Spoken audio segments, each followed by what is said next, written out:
जय हिंद प्यारे बच्चों, कैसे हैं आप सभी। मैं आपका अपना गुरु अमरेंद्र श्रीवास्तव आप सभी का खान ग्लोबल में स्वागत करता हूं। उम्मीद करता हूं सारे बच्चे मस्त होंगे, बढ़िया पढ़ाई चल रही होगी, जानदार शानदार लाजवाब। एक बार सारे बच्चे कमेंट करके बता दीजिए सभी का ऑडियो वीडियो सब कुछ क्लियर है।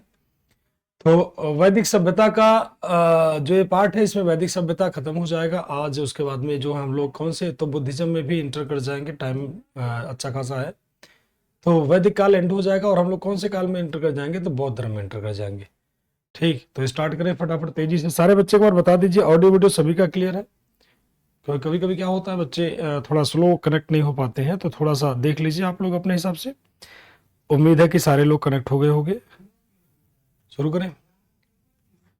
हाँ, जय हिंद प्यारे बच्चों। बिल्कुल बिल्कुल बिल्कुल बिल्कुल। चलिए तो शुरू करते हैं। तो देखो, वैदिक काल में जहां तक की बात हो रही थी हम लोगों की, तो हम लोगों ने वैदिक कालीन कहाँ तक देखा था। तो वैदिक कालीन हम लोगों ने कई सारी बातें देख लिया था। जो लास्ट हम लोगों ने देखा था, पॉलिटिकल सिस्टम हम लोग स्टार्ट किए थे। ठीक है, पॉलिटिकल सिस्टम हम लोग स्टार्ट किए थे, उसी पे हम लोगों का रुका हुआ है। यानी पॉलिटिकल सिस्टम हम लोग स्टार्ट किए थे, उसी के आगे हम लोग बढ़ते हैं। ठीक है, राजनीतिक जीवन हम लोग बढ़ रहे हैं। चलिए, तो वैदिक काल का अराजनीतिक जीवन यानी कौन सा जीवन, तो अराजनीतिक जीवन। एक बार फिर से स्टार्ट कर रहे हैं।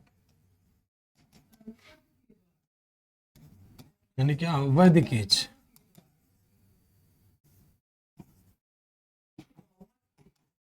वैदिक सिविलाइजेशन, यानी क्या, वैदिक सभ्यता,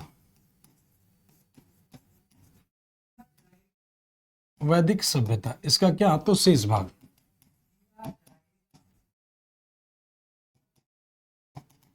यानी क्या, रिमेनिंग पार्ट जो है। ठीक सर, वैदिक एज में किंग ब्राह्मण भी होते थे? नहीं, वैदिक एज में किंग जितने भी थे वो क्षत्रिय खाली होते थे। ठीक है, क्षत्रियों को राजा माना जाता था, ब्राह्मण कभी राजा नहीं होते। ब्राह्मण का काम होता था पूजा पाठ करवाना, सलाहकार की भूमिका निभाना, ये सब काम होता था। एजुकेशन करवाना, यज्ञ करवाना, धार्मिक कार्य करवाना, ये सब ब्राह्मण लोगों का मेन काम हुआ करता था। ठीक, तो वैदिक काल में अगर हम बात कर लेते हैं बेटा कि इसका पॉलिटिकल लाइफ के बारे में बात कर लेते हैं। यानी क्या, तो पॉलिटिकल लाइफ ऑफ वैदिक एज, पॉलिटिकल सिस्टम ऑफ वैदिक कल्चर, वैदिक एज, वैदिक पीरियड।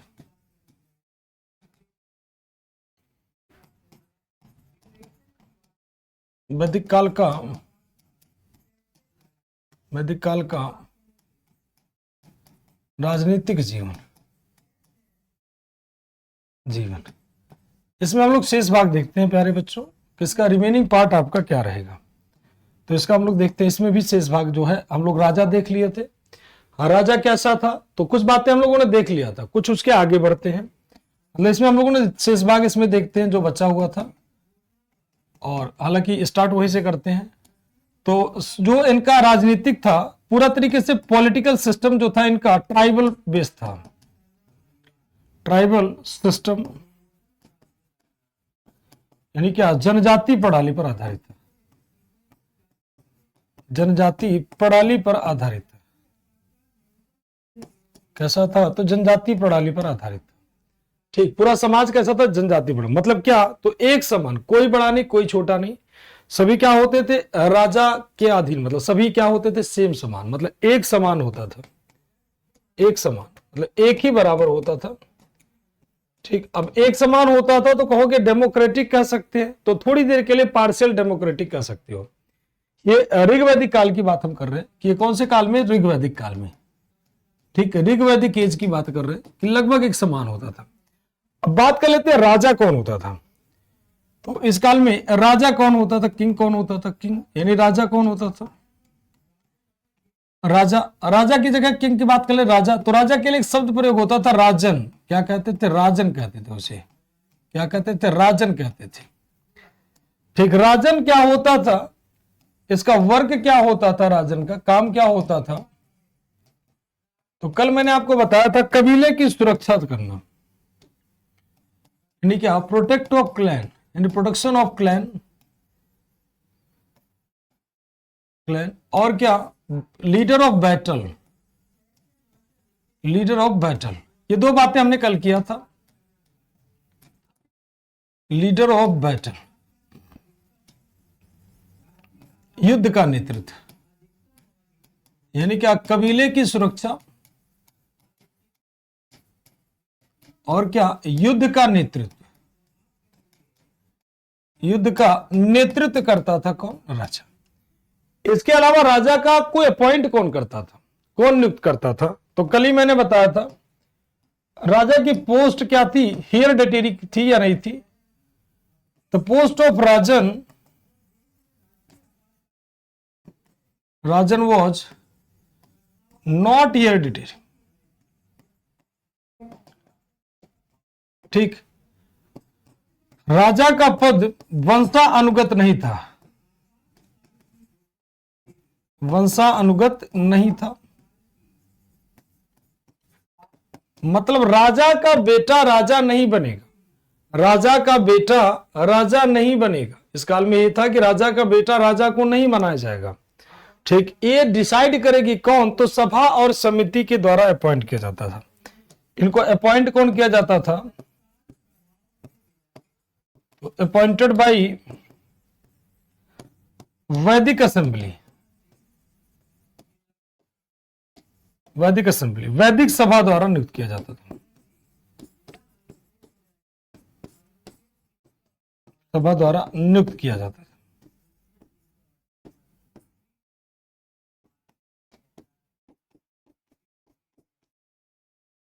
वैदिक सभा में दो सभा होती थी, सभा और समिति। अब बात कर ले, अगर राजा को सभा के द्वारा नियुक्त किया जाता, क्या हमेशा चलता था? तो नहीं। ठीक, लेकिन ध्यान रखना यहां पर कंडीशन अप्लाई, कंडीशन आपका लिख दे रहे, लेकिन उत्तर वैदिक काल में, लेकिन ध्यान रखना, लेकिन उत्तर वैदिक काल में, उत्तर वैदिक काल में, वैदिक काल में राजा का पद, राजा का पद वंशानुगत हो गया। मतलब क्या कि राजा का पद वंशानुगत हो गया। द पोस्ट ऑफ राजन क्या हो गया? हेरिडिटरी हो गया, वंशानुगत हो गया। कौन से काल में? तो लेटर वैदिक काल में, लेटर वैदिक एज में। ठीक, उत्तर वैदिक काल में बात कर लीजिए, लेटर वैदिक पीरियड में क्या हो गया? ये पूरा का पूरा अनुवांशिक हो गया। मतलब अब राजा का बेटा क्या बनेगा? राजा बन जाएगा। एक बार फिर से समझ लीजिए, राजा का पद क्या होता था? कबीले के द्वारा, उत्तर वैदिक काल कबीले के द्वारा, कबीले की सुरक्षा देना और युद्ध का नेतृत्व करना।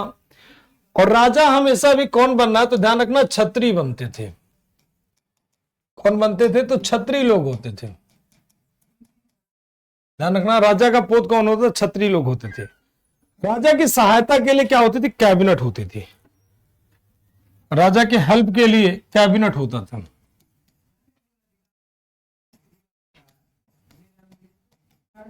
राजा की सहायता हेतु, सहायता के लिए क्या होता था? तो मंत्री परिषद, ऐसे कह लीजिए, राजा की सहायता के लिए कौन कौन होता था? फॉर द हेल्प ऑफ राजन,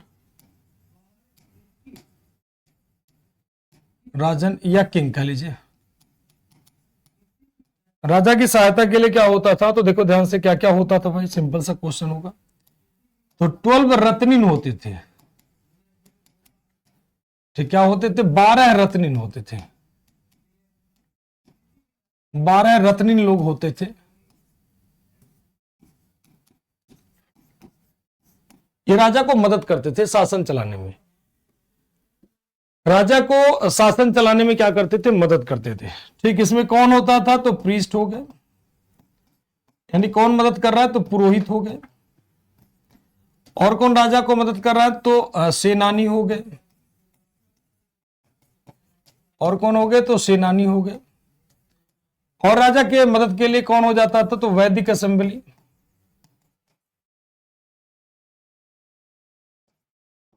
यानी क्या? वैदिक सभा। वैदिक सभा में दो सभाएं होती थी, ध्यान रखना, कौन कौन? तो सभा और समिति। सभा एंड समिति। सभा और कौन होता था? तो समिति होती थी।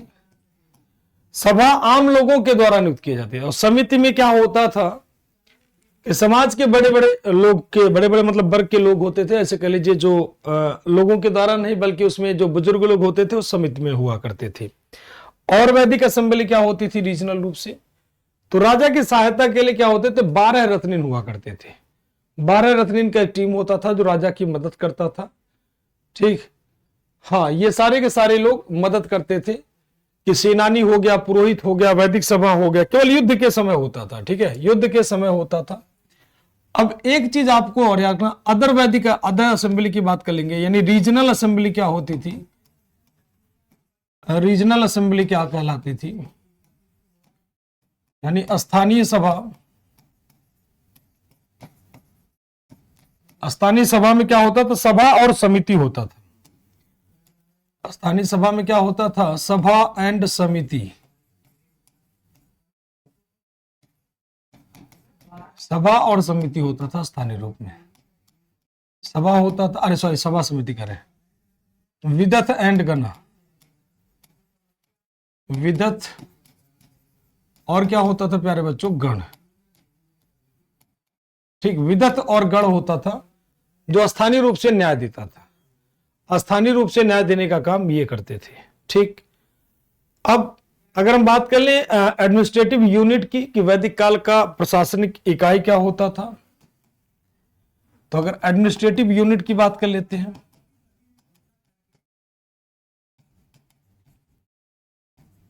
यूनिट की बात कर लेते हैं, यानी कि आप प्रशासनिक इकाई की,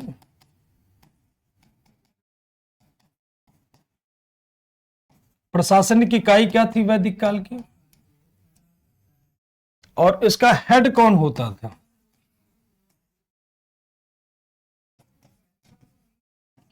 वैदिक काल के प्रशासन का प्रमुख कौन होता था? तो देखते हैं भाई कौन होता था। जैसे कौन होगा? तो कुला, देन क्या होगा? ग्राम, देन क्या होगा? विष, देन क्या होगा? जना। ठीक, यानी क्या? कुल, क्या होगा? कुल, ग्राम, विष और क्या होगा? जन। ठीक, ये क्या क्या चीजें होती है इसको भी समझा रहे हैं डायग्राम के थ्रू।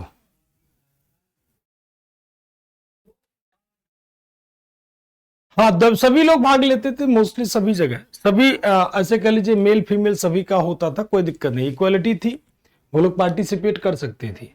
अब देखो कुल के प्रमुख कौन होता था, ध्यान समझना, कुल का हेड कौन होता था? तो उसे कहते थे कुलापा। क्या कहते थे? कुलापा। ग्राम का हेड कौन होता था? तो उसके लिए कहते थे ग्रामिणी। क्या कहते थे उसको? तो ग्रामिणी। क्या कहते थे? ग्रामिणी। ठीक, विष का हेड कौन होता था? तो विषपति। कौन हो जाएगा? तो विषपति। जन का हेड कौन हो जाएगा? तो उसके लिए शब्द प्रयोग होता था क्या? राजन। क्या होता था? तो राजन होता था। चलो अब इसको और अच्छे से समझते हैं, ध्यान समझना, इसको और अच्छे से समझते हैं, ध्यान से देखिएगा। ठीक, इसको और अच्छे से देखते हैं, इसको और अच्छे देखो। देखो जैसे छोटे छोटे एग्जांपल लेते हैं। जैसे आज हम लोग क्या करते हैं, छोटे छोटे विलेज को मिला करके, मतलब छोटे छोटे ग्राम को मिला करके हम लोग क्या बनाते हैं? हम लोग किसी जिले का निर्माण करते हैं। ग्राम को मिला करके हम लोगों ने क्या बना लिया? जिला। कई सारे जिला को मिला करके हम लोग क्या बना लेते हैं? राज्य। जैसे एक गांव में कई सारे गांव को मिला करके हम लोग एक जिले का निर्माण करते हैं। ठीक, और कई सारा जिला मिला करके हम लोग क्या बना लेते हैं? एक राज्य बना लेते हैं। कई सारे राज्य मिला करके हम लोग क्या बना लेते हैं? देश बना लेते हैं। यही बनाते हैं ना। तो वैदिक कालीन समाज में क्या होता था? ठीक, हाँ, सारा लिखना है बेटा, सारा लिखना। वैदिक कालीन समाज में क्या होता था? बिल्कुल इसी तरह से देखो, छोटे छोटे कुल को मिला करके क्या बनाते हैं? छोटे छोटे कुल को मिला करके क्या बना देते हैं? ग्राम बना देते हैं। जैसे एक ग्राम में कई सारे कुल के लोग होते हैं, कोई ब्राह्मण है, कोई क्षत्रिय है, कोई वैश्य है, कोई शूद्र है, तमाम सारे कम्युनिटी के लोग हैं। आज अपने गांव में आप देख लो, वैसे मैं नहीं कहता कि गांव में तो खाली एक ही कास्ट के लोग होते हैं, लेकिन अब नॉर्मल देखोगे वैदिक कालीन समाज में कई कुल के लोग होते हैं, उन सबको मिला करके क्या कर दिया गया, ग्राम बना दिया गया। ठीक, क्या बना दिया गया, ग्राम का निर्माण कर दिया। कई सारे ग्राम को मिला करके क्या बना दिया गया, तो एक विश्व बना दिया गया, विश्व बना दिया गया। कई सारे विश्व को मिला करके क्या बना दिया गया, एक जन का निर्माण कर दिया। क्या बना दिया गया, एक जन का निर्माण कर दिया। बाद में ही जनपति हो जाता है, बाद में यही जनपद, और जनपद से क्या हो जाता है, महाजनपद हो जाता है। क्या हो जाता है, महाजनपद हो जाता है। देखो ध्यान से, अब यहां पर ग्राम का हेड कौन होता है भाई, तो यहां पर देख लीजिए, अब ग्राम का हेड कौन होगा, इसमें ग्राम का हेड कौन होता है, तो गांव का प्रधान। एक्चुअल में गांव का प्रधान नहीं होता गांव का हेड, गांव का सचिव होता है। सचिव जो जानते हैं ना गांव का, जैसे प्रधान कह लीजिए, मुखिया कह लीजिए। जिले का हेड कौन होता है, तो डीएम होता है, यानी जिला अधिकारी होता है। राज्य का हेड कौन होता है, तो गवर्नर होता है। कौन होता है, गवर्नर होता है, यानी राज्यपाल। देश का हेड कौन होता है, तो प्रेसिडेंट होता है कि नहीं होता है। फिर से एक बार समझो सारे बच्चे, कई सारे गांव को मिला करके एक हम लोग जिले का निर्माण करते हैं। हमारे देश में कई सारे गांव हैं, जैसे हमारे देश में कई सारे राज्य हैं, कई सारे राज्य के अंतर्गत कई सारे जिले हैं, एक जिले के अंदर कई सारे गांव होते हैं। तो उसी तरह से कह लीजिए कुल का, वैदिककालीन समाज में अगर बात करोगे तो कुल, कुल को मिला के ग्राम, ग्राम को मिला के विश्व, विश्व को मिला के जन। अब इनका हेड कौन कौन होगा, ये देखो इनका हेड कौन कौन होगा। तो कुल का हेड कुलापा, ग्राम का हेड ग्रामिणी, विश्व का हेड विस्पति, जन का हेड कौन हो जाएगा, राजन। जन का हेड कौन हो जाएगा, कौन, राजन। क्लियर है सभी का, एक बार बता दीजिए। यहां तक क्लियर है सभी का, जल्दी से बताएं फिर आगे बढ़ें। सभी का क्लियर, एडमिनिस्ट्रेटिव यूनिट वही चीज यहां पर लिखा। कई सारे कुल को मिला के ग्राम, ग्राम को मिला के विश्व, विश्व को मिला के जन। कुल का हेड कुलापा, ग्राम का हेड ग्रामिणी, विश्व का हेड विस्पति, जन का हेड कौन हो जाएगा, राजन। सभी का क्लियर। वैदिक कालीन समाज, सोसाइटी, वैदिक कालीन राजनीतिक जीवन, सभी का क्लियर है। जल्दी से बताएं सारे लोग।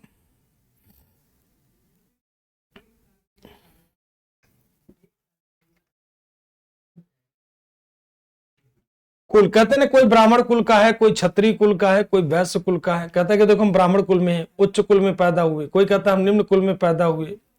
सब लोग कहते हैं ना अपने अपने कुल का नाम, सब लोग अपने अपने कुल का नाम लेते हैं। चलिए, अमन Mishra ji yes sir clear, बाकी बच्चे बताएं। अभिषेक जी जी सर क्लियर, बाकी बच्चे। विवेक Pandey yes sir, Pankaj Kumar ji yes sir, सभी का clear sir, clear sir, clear sir. ठीक, सभी का क्लियर। तुलिका, नालिनी जी का, नालिन जी का, गोविंद जी का, जयराम जी का, अश्विनी जी का, मिल्टन जी का, दीपू जी का, संदीप जी का, अमित रंजन जी का, केजीएस यूजर जी का, अनंत प्रजापति, हंसराज, अमन कुमार, सभी का क्लियर। चलिए बहुत बढ़िया। गौरव जी, अर्चना जी यस सर, पूरी तरह से। जन, जन का मतलब एक बड़ी यूनिट हो गई। जैसे आज का हमारे समय देश है, उसी तरह से जन होता था। सबसे बड़ी यूनिट जन मानी जाती है, सबसे छोटी यूनिट क्या मानी जाती है, कुल। ठीक, ये सबसे छोटी इकाई, ये क्या मानी जाएगी, सबसे छोटी इकाई, सबसे छोटी इकाई। ठीक, वैदिक काल की सबसे छोटी इकाई, ये क्या मानी जाएगी, सबसे बड़ी, सबसे बड़ी। जैसे आज देखोगे सबसे छोटा क्या है, गांव, और हमारा सबसे बड़ा क्या है, तो देश हमारा है। ठीक, बिल्कुल उसी तरह से। देवेश जय, सभी का।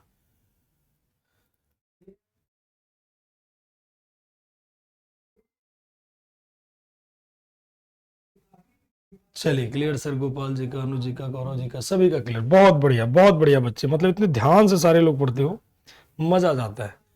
अब इनके राजनीतिक जीवन के बाद हम लोग आ जाते हैं, एक बैटल बड़ा पॉपुलर है, 10 राजाओं का बैटल, बैटल ऑफ 10 रागन वॉर, 10 राजन वॉर।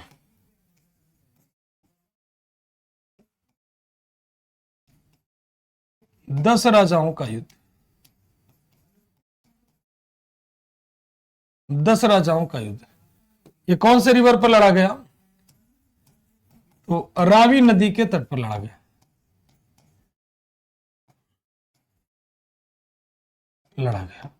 कौन सा? तो रावी रिवर,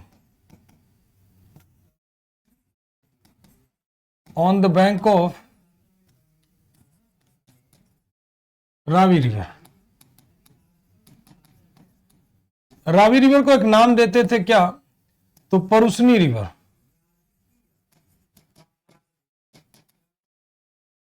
ये किसके किसके बीच में हुआ था भाई? तो एक भरत कबीला, हाँ, ये 10 राजाओं का युद्ध बड़ा पॉपुलर है, 10 राजाओं का युद्ध, इसे दसरागन बैटल कहते हैं। क्या कहते हैं? 10 राजन बैटल, मतलब 10 राजा आपस में लड़ेंगे, तो उसे नाम दिया जाता है कौन सा? दसरागन युद्ध। ठीक, बार बार पूछा जाता है कि 10 राजाओं का युद्ध कौन सी नदी के तट पर लड़ा गया? तो परुसनी नदी के तट पर लड़ा गया। कौन सी नदी के तट पर? तो परुसनी नदी के तट पर लड़ा गया। ध्यान रखना, कौन सी? परुसनी नदी के तट पर। ठीक, अब इसमें कौन? तो भारत के राजा सुदास थे। सुदास कौन हो जाएंगे? सुदास।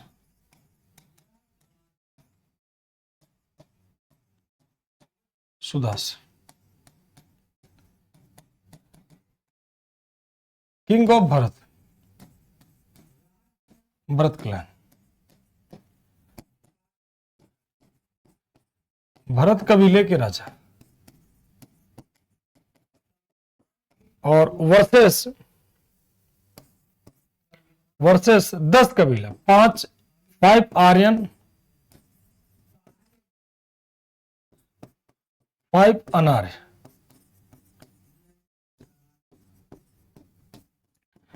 5 आर्य कबीला,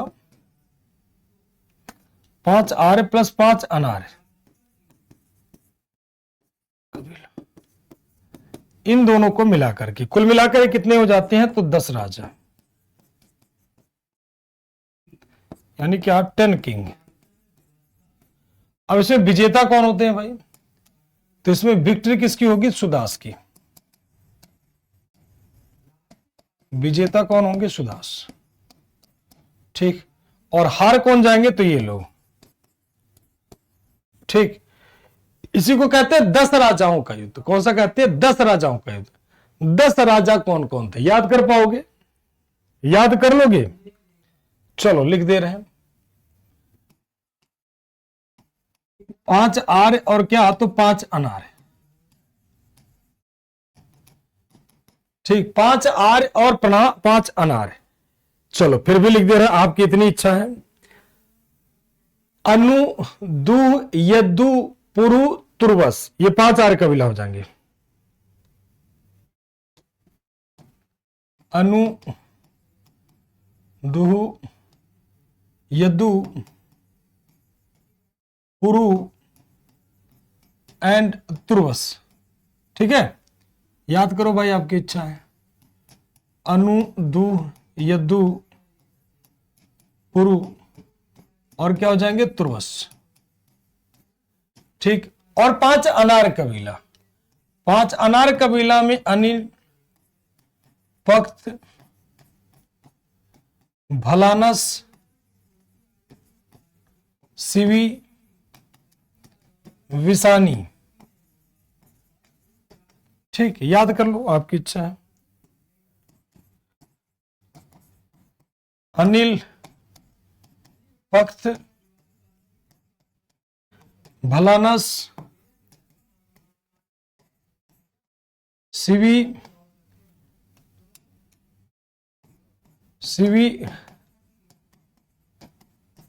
और कौन हो जाएंगे? विसानी। कौन हो जाएंगे? विसानी। अनिल, पक्त, भलानस, सिवी, विसाणी। ठीक, हाँ। कबीला क्या होता? कबीला का मतलब छोटे छोटे ग्रुप में रहना, समूह में रहना और जंगल में वास करना, वो कबीला कहलाता है। सर कैसे नाम है, कैसे याद होंगे? तो मत याद करो, क्या दिक्कत है? ठीक, हमने आपको बोला ना मत याद करो। हाँ, नहीं, किसी का नाम नहीं याद करना। अनिल, पक्त, भलाना, बस इतना याद कर लेना कि 10 राजाओं का युद्ध हुआ। जिसकी इच्छा पूरा याद करे, कोई दिक्कत नहीं है। हाँ बिल्कुल गौरव जी, 10 राजा आपका लिख दिया, 10 याद करो। ठीक है, अगली क्लास में पूछेंगे, कॉपी मत देखना। देखो 10 राजाओं का युद्ध कौन सी नदी पर लड़ा गया? तो ध्यान रखना, ये परुष्णी नदी याद रखना बेटा आप लोग। कौन सी? तो परुष्णी नदी। परुष्णी क्या? वैदिक कालीन नदी है। ठीक, कौन सी नदी है बेटा? तो वैदिक कालीन नदी है परुष्णी। परुष्णी को कहते हैं रावी नदी। तो रावी नदी के तट पर 10 राजाओं के बीच में युद्ध हुआ और सुदास कबीला क्या होता है इसमें? विजय होता है। तो ये कभी कभी पूछ लेता है हाँ, तो 10 कबीले एक साथ इकट्ठा होते हैं, छोटे छोटे क्लैन होते हैं, छोटे छोटे ग्रुप में रहते हैं, एक समूह में रहते हैं। एक समूह में रहना एक कबीला कहलाता है। ठीक, जैसे कहते हैं ना कि भाई तुम कौन से कबीले से हो। सरदार उधर पुराने जमाने की मूवी वगैरह नहीं देखा? बंजारे वगैरह जो इस तरह से हुआ करते थे, तो ऐसे लोग कबीलाई रहते थे, कबीले में रहते थे, तो ये होते थे। ठीक, अब इसमें और आपकी इच्छा है तो जान लीजिए, इस 10 संघों के पुरोहित कौन थे? इन 10 राजाओं के पुरोहित कौन थे? आपकी बहुत इच्छा है तो और लिख देते हैं। ये हो गए कितने? 10 राजा, मतलब 10 किंग हो गए। इनके पुरोहित कौन होते हैं? इनके पुरोहित थे कौन? विश्वामित्र। विश्वामित्र इनके क्या थे? पुरोहित थे। ठीक, और इनके पुरोहित कौन थे? सुदास के पुरोहित कौन थे? इनके पुरोहित थे कौन? तो इनके पुरोहित थे कौन? तो वशिष्ठ इनके पुरोहित थे। कौन से? महर्षि वशिष्ठ इनके पुरोहित थे। ठीक, तो ये होता 10 राजाओं का युद्ध। आगे चलते हैं भाई। तो ये तो हो गए 10 राजाओं के। तो ये था इनका पॉलिटिकल सिस्टम, पूरी तरह जनजाति कबीले पर आधारित था, समानता पर आधारित था। ठीक, अब आते हैं वैदिक कालीन रिलीजन, वैदिक काल का धर्म। वैदिक यानी religious life of Rigvedic, religious life of Rigvedic as.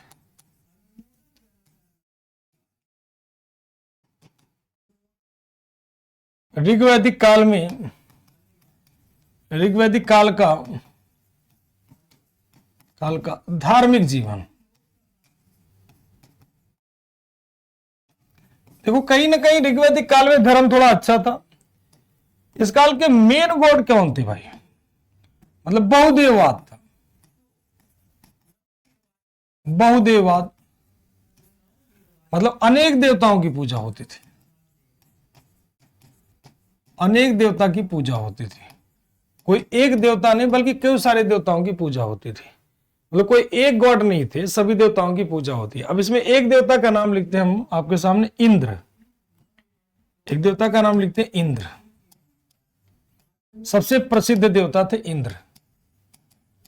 Indra वैदिक काल के, ऋग्वैदिक काल के, ध्यान रखना यहां पे टाइम देख लीजिएगा, ऋग्वैदिक काल लिखा हमने, ये मेन गॉड थे,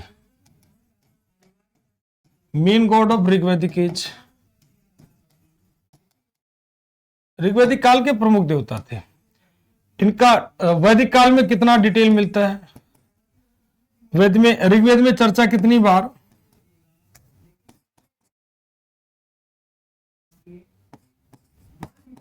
ऋग्वेद में चर्चा कितनी? तो 250 बार, 250 बार, 250 बार, 250 श्लोक इससे संबंधित है, 250 बार। ठीक है, कितनी बार? तो 250 बार ऋग्वैदिक काल के किसके? तो इंद्र देवता की चर्चा होगी।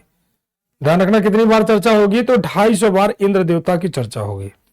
कितनी बार? तो 250 बार चर्चा। इन्हें क्या कहा जाता है? इंद्र जी को क्या कहा जाता था? तो 2-4 नाम तो आप खुद ही जानते होंगे, 2-4 नाम तो खुद ही जानते होंगे। फटाफट कमेंट करके बताओ इंद्र देवता को क्या कहते हैं। बाकी तो मैं लिख ही रहा हूं। इन्हें कहते हैं किंग ऑफ गॉड, इन्हें कहते हैं पुरंदर। पुरंदर मतलब इन्हें कहते हैं देवताओं का राजा, देवताओं का राजा। इन्हें कहा जाता है क्या? पुरंदर। पुरंदर का मतलब किला तोड़ने वाला।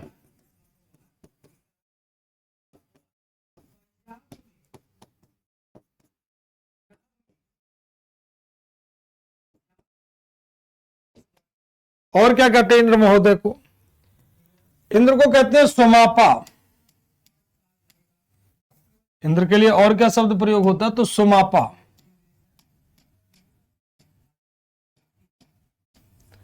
और क्या प्रयोग होता है? God of rain.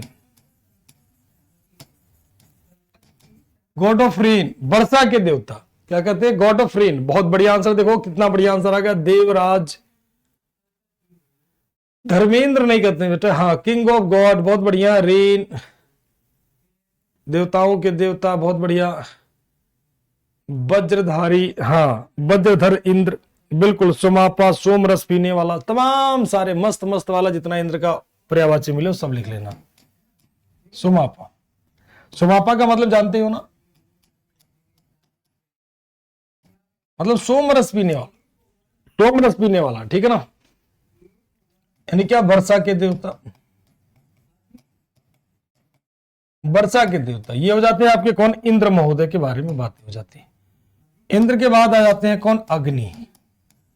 अगले देवता हो जाते हैं क्या? अग्नि। अगले देवता आपके हो जाते हैं कौन? अग्नि। अग्नि के बारे में बातें करते हैं। कितना अग्नि के बारे में? कितने श्लोक? तो 200 श्लोक, 200 hymns of Rigveda. 200 hymns of Rigveda, 200 times, 200 times चर्चा, 200 बार, 200 बार चर्चा इनकी, 200 बार चर्चा होती है किसकी? अग्नि की। इन्हें कहा जाता है क्या? तो गॉड ऑफ फायर, यानी क्या? आग के देवता। क्या कहते हैं? आग के देवता। क्या होते हैं? आग को देवता। हाँ तमाम सारे नाम है भाई, जो आपकी इच्छा करे वो आप यूज कर लीजिए अपने हिसाब से, वो आपके ऊपर डिपेंड करता है, ठीक है। और इसके बाद बात कर लेते हैं वरुण, तो ये हो जाएगा आपके कौन? अग्नि। और कहते हैं क्या इन्हें? वैसे भी अग्नि जो आपके माने जाते हैं, अग्नि वो मेल देवताओं में ऐसे कह लीजिए सेकंड सबसे महत्वपूर्ण गॉड, द्वितीय, सेकंड फेमस गॉड।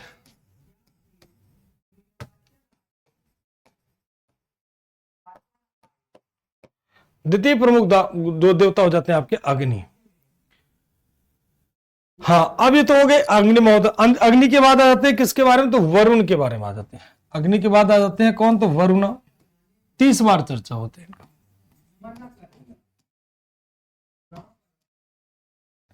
कौन हो जाएंगे? वरुण।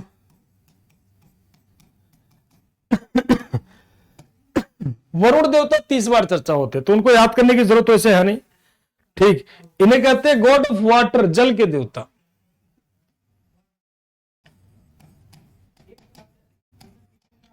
थर्टी टाइम डिस्कस, 30 बार चर्चा।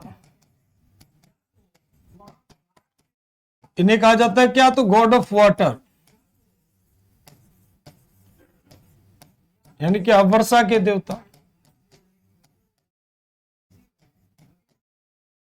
आपके हो जाते हैं कौन? वरुण देवता, ठीक। वरुण देवता आपके गॉड ऑफ रेन हो जाते, गॉड ऑफ वाटर कह लेते हैं, ठीक।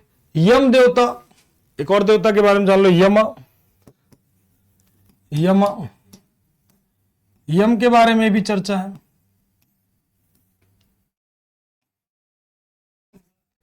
यम को तो आप लोग मार कर ही दोगे, इसमें तो मुझे नहीं लगता कि दिक्कत होना चाहिए। इन्हें कहते हैं गॉड ऑफ डेथ, यानी क्या? मृत्यु के देवता। ये सब तो आप लोग लिख लोगे, इसमें तो दिक्कत नहीं होगी। यम वगैरह पूछ ले, जाए इस तरह से कुछ नाम पूछ ले, ठीक। तो ये सारे के सारे बात कर लेते हैं। एक देवता होते हैं सोम, सोम को कहते हैं god of plant, sorry Soma.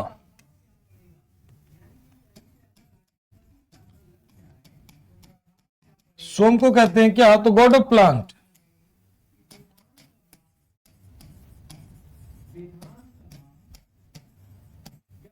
यानी क्या? वनस्पति के देवता।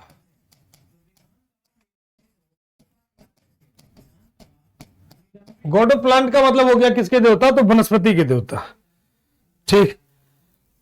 और मारुत्स की बातें कर ले, गॉड ऑफ स्ट्रोम कहते हैं, गॉड ऑफ स्ट्रोम मारुतस कहते हैं।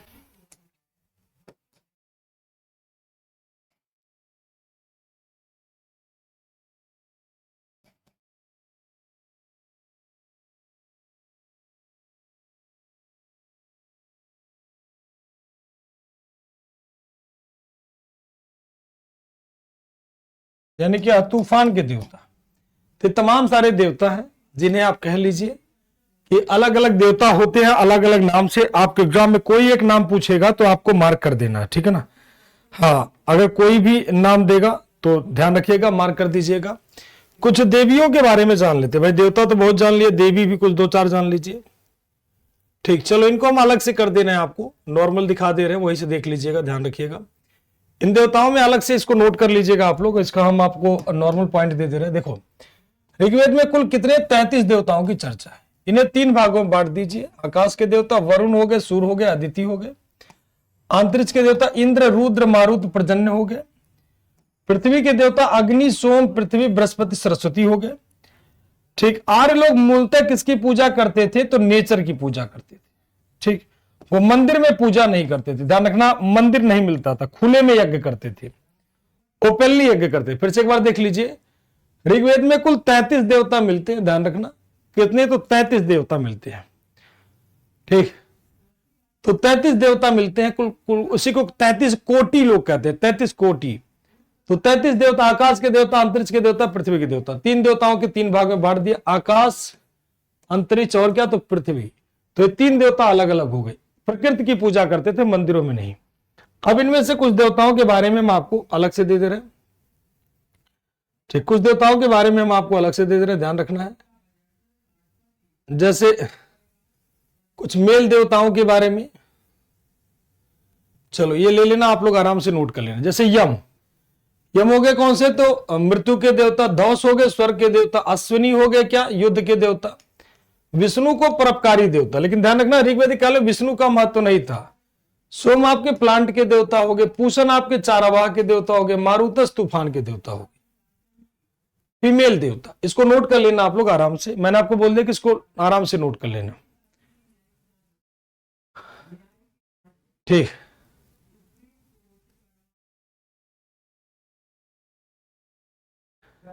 तो इसको आप आराम से नोट कर लीजिएगा, ध्यान रखना, इसको आराम से नोट कर लीजिएगा।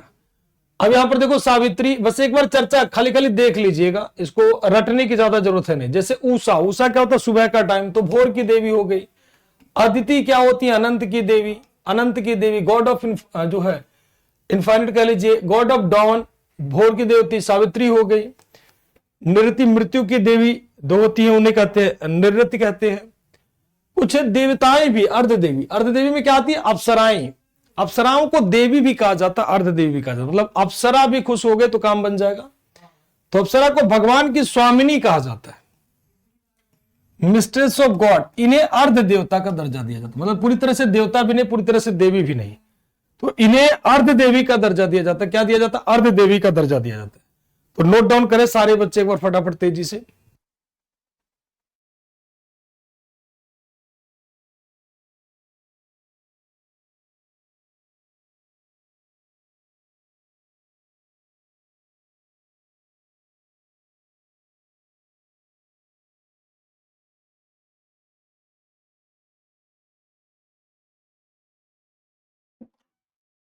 चलिए, अप्सराएं क्या हो गए भाई? भगवान की अप्सराएं, भगवान की देवी के रूप में। क्लियर है सभी का? गंधर्व कौन हो गए? तो डिवाइन, ऐसे कह गंधर्व को होती, ये सारी आर्यमन क्या हो गए? तो सारे अर्ध देवता होती। अप्सराएं आदि देवता होती हैं, ध्यान रखना है। हाँ, अरे भाई उर्वशी, मेनका, ये सब नाम नहीं सुने? अप्सरा तो है, ये सब क्या है? उर्वशी हो गई, मेनका हो गई, ये सारी की सारी अप्सराएं हैं। मेनका हो गई, उर्वशी हो गई, ये सारी की सारी क्या? अप्सराएं ही हैं, और ये अर्ध देवता का दर्जा पाती हैं। सेमी जो है, ऐसे कह लीजिए डेमी गॉड्स कहते हैं। ठीक, दशरागन युद्ध पे चर्चा हो ही गया। वैदिक काल में फिर से देख लीजिए, कुल कितनी नदियां वैदिक काल में मिलती हैं? तो वैदिक काल में कुल 31 नदी मिलती है। 35-25 आपके ऋग्वेद में और 19 10वें मंडल में। सबसे पवित्र नदी सरस्वती, और सबसे अधिक ज्यादा स्तुति की जाती है किसकी? तो ध्यान रखना, सिंधु नदी की। ठीक, फिर से एक बार देख लीजिए ध्यान से। वैदिक रिवर में अगर बात करोगे कुल कितनी नदियां हैं, कुल कितनी, तो 31 नदियों का चर्चा है। कौन से वेद में, तो ऋग्वेद में। ठीक है, वैदिक काल में कुल 31 नदियां हैं, ऋग्वेद में 25 नदी, 19 आपके जो है 19वें मंडल में। और थोड़ा सा इसके पहले एक बार और थोड़ा सा हल्का सा चर्चा करेंगे, मेन गॉड ऑफ पोस्ट वैदिक की चर्चा कर लेते हैं। मेन गॉड ऑफ पोस्ट वैदिक एज, उत्तर वैदिक काल के प्रमुख देवता।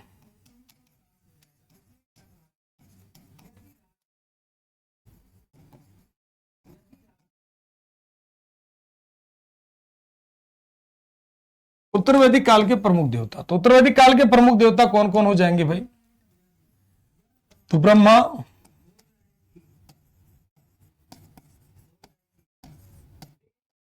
विष्णु,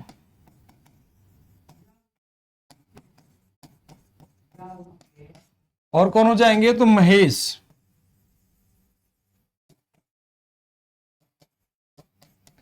मतलब जैसे समय बदला भगवान बदल गए। तो देवताओं में एक बार दोबारा आ जाते हैं, तो ऋग्वैदिक काल के वो सारे देवता थे। फिर उसके बाद में उत्तर वैदिक काल के देवता अगर हम बात कर लेते हैं, ठीक, लेटर वैदिक एज के देवता की बात कर लेते हैं, तो कौन कौन हो जाएंगे, ब्रह्मा, विष्णु, महेश। ठीक, ब्रह्मा, विष्णु, महेश, मतलब समय बदला भगवान बदल गए, समय बदला तो भगवान बदल गए। बिल्कुल बिल्कुल बेटा, बिल्कुल। अब कितनी नदियां, ये आपके लिए मोस्ट इंपॉर्टेंट है, जो लास्ट पॉइंट हम लोग लिख रहे हैं, ये सबसे मोस्ट इंपॉर्टेंट पॉइंट है।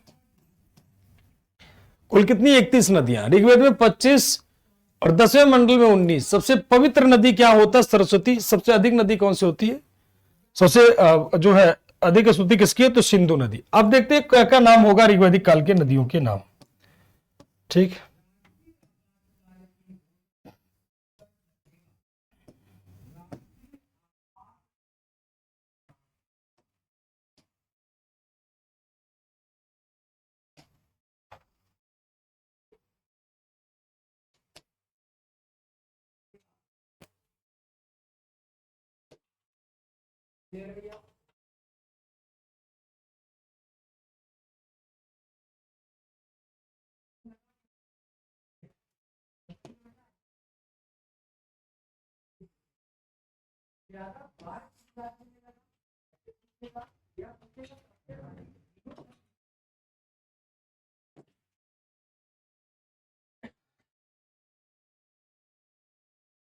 नेम ऑफ वैदिक रिवर, और क्या हो जाएगा, तो name of modern river. Name of वैदिक रिवर, और क्या हो जाएगा, तो नेम ऑफ मॉडर्न रिवर।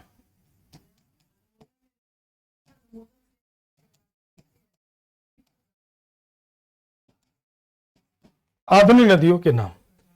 तो वैदिक नदियों के नाम देख लेते हैं, वैदिक रिवर के नाम देख लेते हैं। तो सबसे पहले क्या आता है, वितास्ता। क्या आ जाएगा, वितास्ता। ठीक, दूसरा बात कर लेते हैं, और क्या हो जाएगा, तो परुष्णी। क्या हो जाएगा, तो परुष्णी। तीसरा क्या हो जाएगा, तो और बात कर लेते हैं, तो तीसरा क्या हो जाएगा, विपाशा।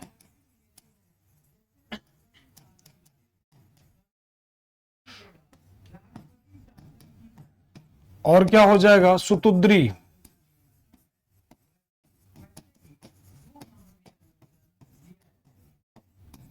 और क्या हो जाएगा, अस्किनी।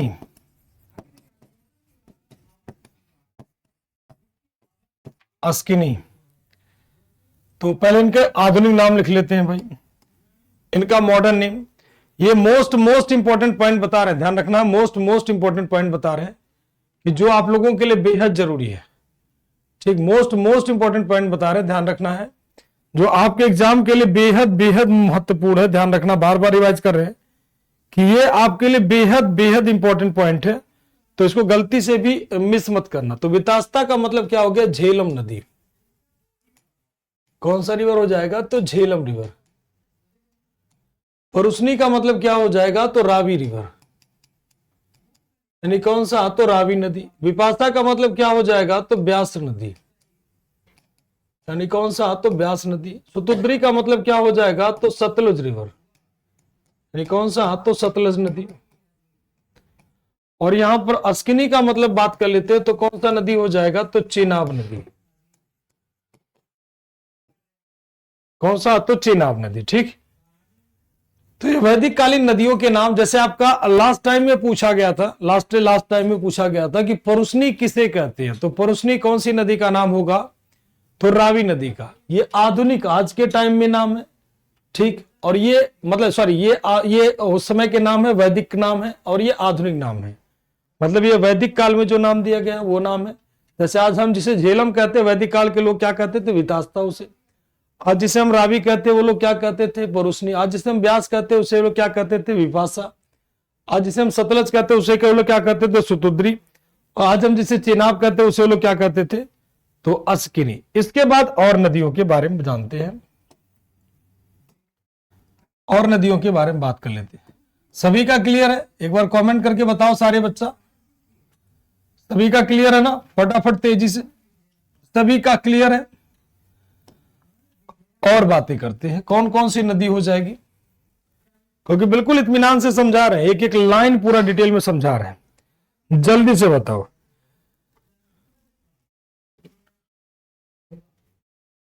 चलो देख लेते हैं, सदा नीरा,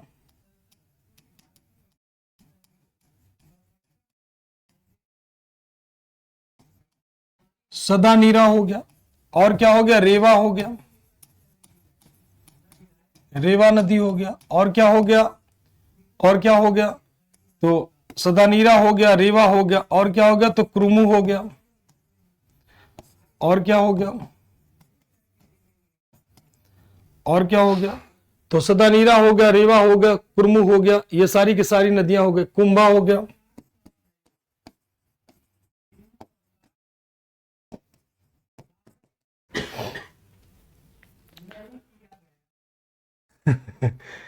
चलिए गौरव जी यस सर, शिवम जी यस सर। सर सिंधु नदी नहीं, सिंधु के तमाम सारे नाम अभी लिख देना, सिंधु भी लिख देना, क्यों टेंशन ले रहे हो।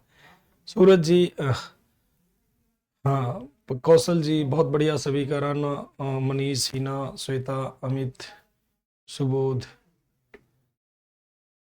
हराट, महिमा, अभिषेक जी, सभी का क्लियर, वेरी गुड। चलिए अब आते हैं, देखते हैं भाई इनका कुछ नदियों के बारे में और जान देते हैं। लो भाई, एक कह रहे थे इंडस, लो इंडस यहीं डाल देते हैं। इंडस, इंडस को सिंधु कहते थे बेटा। तो इंडस के कई सारे नाम, इंडस के एक नाम नहीं, इंडस के कई सारे नाम, जैसे सिंधा, उर्नावती, हिरण्या। और बात कर लेते हैं सुवासा, इसका नाम क्या मिलता, सिंधा, सिंधा, उर्नावती, उर्नावती, सुवासा, सुवासा, हिरण्या। ये सारे के सारे नाम सिंधु नदी के नाम हैं। अब आते हैं इनका मॉडर्न नेम देख लेते हैं। तो सदा नीरा किसे कहते हैं, तो आंसर कुछ बच्चों का आ भी गया होगा, हो सकता है मे बी गंडक नदी को कहते हैं। किसको, गंडक नदी जो बिहार में बहती है उसे सदा नीरा कहते थे। रेवा किसे कहते हैं, आज के समय जो नर्मदा नदी है उसे रेवा कहते हैं। क्या कहते हैं, रेवा नदी वैदिक काल में कहते थे। कुरमुज किसे कहते हैं, तो आज के समय में जो कुरमु नदी होता है उसे कुर्रम नदी के नाम से जाना जाता है। अफगानिस्तान की नदी है कुर्रम, ठीक है।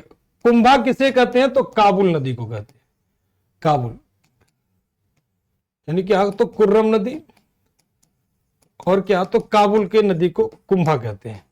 ये दोनों अभी के टाइम में कहां पर हैं, तो अफगानिस्तान में बहते हैं। अफगानिस्तान के जोन से लेकर के प्लस पाकिस्तान मिलेगा तब भी मार कर देना, ऐड छोड़ना नहीं। चलो पाकिस्तान अफगानिस्तान ही रहने दो। उर्नावती किसे कहते हैं, तो इंडस रिवर को, इंडस को, यानी किसको, तो सिंधु नदी को। ये चारों नाम एक ही है, ये चारों नाम सिंधा, उर्नावती, सुवासा और हिरण्या, ठीक। ये चारों नाम किसके मिलते हैं, तो इन्हीं के नाम मिलते हैं। गंगा का नाम गंगा ही मिलता है बेटा, हाँ गंगा का नाम गंगा ही मिलता है, ध्यान रखना, गंगा का नाम गंगा ही मिलता है और कोई नाम उसका नहीं मिलता है, ठीक। तो ये सारे पॉइंट आपके क्या हो गए, वैदिक काल के महत्वपूर्ण पॉइंट। अब एक शब्द आता वेदांगा। टोटल वेदांगा कितने हमारे पास, टोटल वेदांगा कितने हमारे पास। अब आता आखिरी पॉइंट, वेदांगा यानी क्या, वेदांग। कितने वेदांग है टोटल, तो टोटल 6 है, टोटल कितने हैं, तो टोटल 6 है। कितने हैं, 6 है। कौन कौन सा है भाई, शिक्षा, कल्पसूत्र, शिक्षा, कल्पसूत्र, व्याकरण। चलो इसको तो मैंने लिख रखा होगा, फिर भी देख लेते हैं। 6 टोटल कितने हैं, तो 6 वेदांगा है। कौन कौन से वेदांगा है, तो शिक्षा, कल्पसूत्र, व्याकरण, निरुक्त। ये तो हमने लिखा होगा कहीं, आई थिंक सो। इसका पीपीटी दे दिया था कि बच्चे आराम से इसको लिख ले, कोई दिक्कत ही ना हो। टोटल कितने हमारे पास, 6। ये रहा वेदांगा। ठीक, वेदांगा कितने हमारे पास, 6 वेदांगा। वेदों के अध्ययन में क्या होते हैं, बहुत ज्यादा सहायक होते हैं। कितने, तो 6 वेदांगा। जैसे शिक्षा, कल्पसूत्र, व्याकरण, निरुक्त, छंद और क्या होते हैं, ज्योतिष। ये कुल 6 वेदांगा है। अगर 6 नहीं याद रहे तो कोई दिक्कत नहीं, इतना पॉइंट जरूर याद दिलाना कि वेदांगा का अध्ययन, वेदांगा क्यों लिखे गए हैं, तो वेदों के अध्ययन के लिए वेदांगा लिखे गए। ठीक, वेदों के अध्ययन के लिए क्या लिखा जाता है, तो ध्यान रखना वेदांगा लिखे गए। टोटल कितने हैं, तो 6 प्रकार के। हाँ गोमती, हाँ बिल्कुल बिल्कुल अलग अलग हो जाएगा। गोमल नहीं, गोमल अलग नदी हो गया बेटा। हाँ गोमल अलग नदी हो गया। ठीक, हाँ चलिए।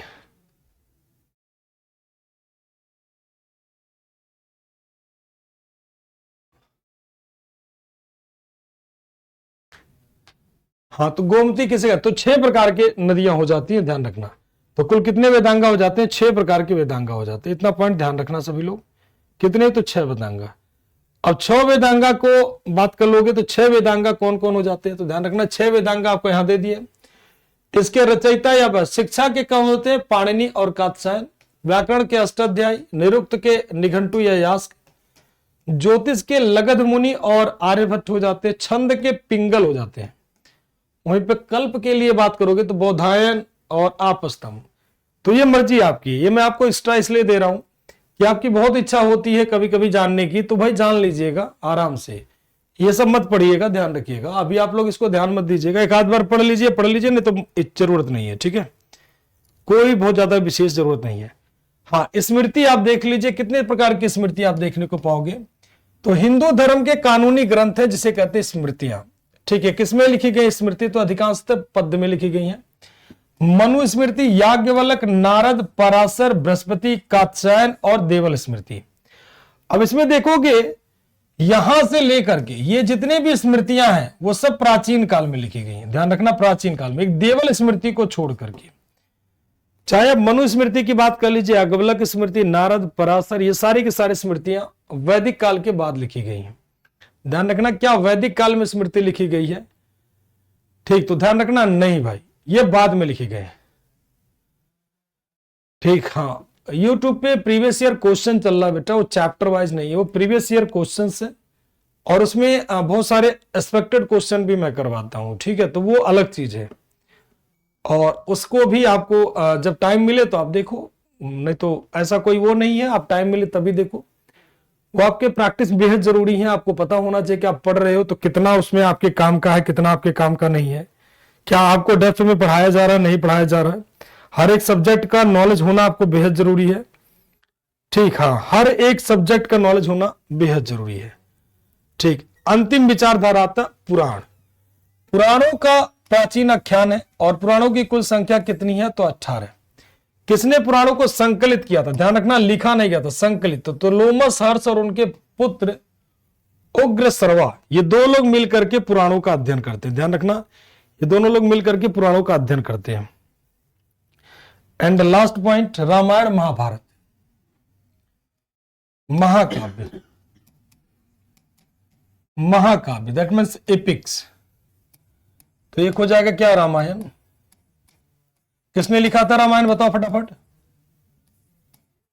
रामायण किसने लिखा है, और दूसरा हो जाएगा महाभारत। महाभारत ये वैदिक काल का लास्ट पॉइंट है आपका।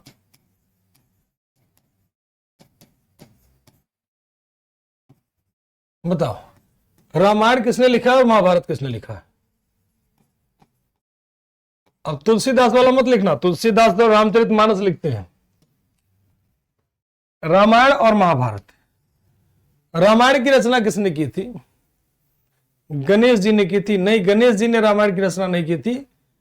हाँ,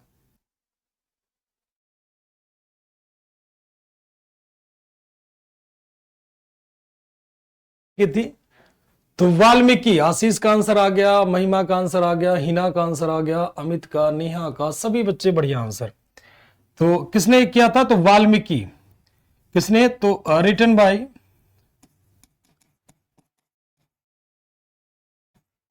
वाल्मीकि। किसके द्वारा लिखा गया? तो वाल्मीकि द्वारा लिखा गया, महर्षि वाल्मीकि द्वारा। और वहीं पर अगर इसका बात कर लेंगे तो कौन हो जाएंगे? महाभारत। ओमकार जी कह रहे हैं महाभारत वेद व्यास। वेरी गुड बच्चे,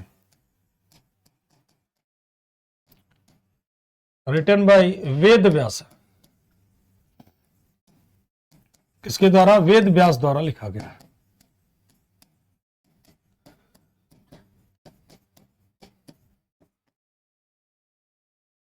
वेद व्यास द्वारा लिखा गया, ठीक है। तो रामायण में अगर बात करोगे तो रामायण क्यों लिखा गया है? तो कहीं ना कहीं राम और रावण की कहानी। किसमें? राम और किसका? तो स्टोरी रामायण और ऐसे मतलब रामा वर्सेस, सॉरी, रामायण और किसका? तो रावण की कहानी। राम और रावण की कहानी। राम वर्सेस किसका है? तो रावण की कहानी है। और जब सीता माता को प्राप्त कर लेते हैं, राम जी दोबारा ले आते हैं, रामायण कहानी खत्म हो जाता है, ठीक। महाभारत। महाभारत का कारण क्या था? महाभारत लिखने का कारण, इसमें महाभारत होने का कारण क्या है? तो हस्तिनापुर पर नियंत्रण प्राप्त करना। हस्तिनापुर नाम सुना ना? हस्तिनापुर।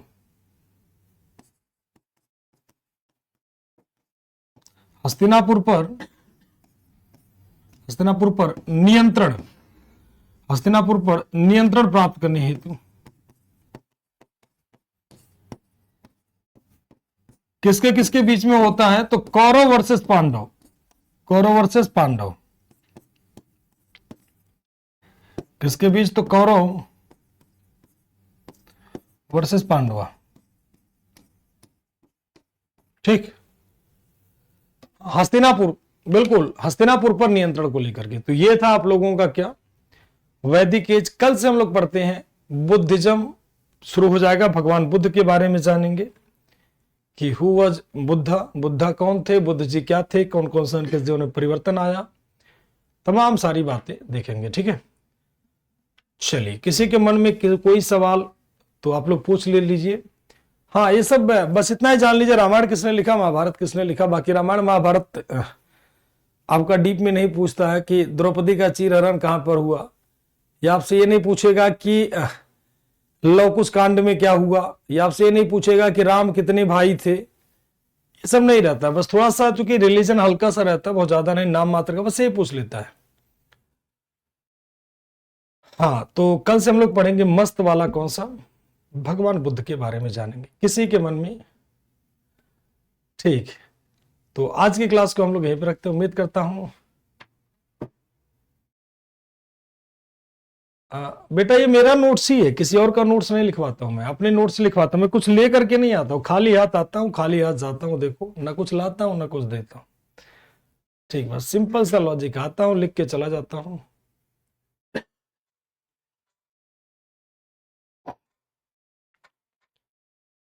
कुरान और बाइबल को, कुरान बाइबल, कुरान आसमानी बुक मानी जाती है, ठीक है बेटा।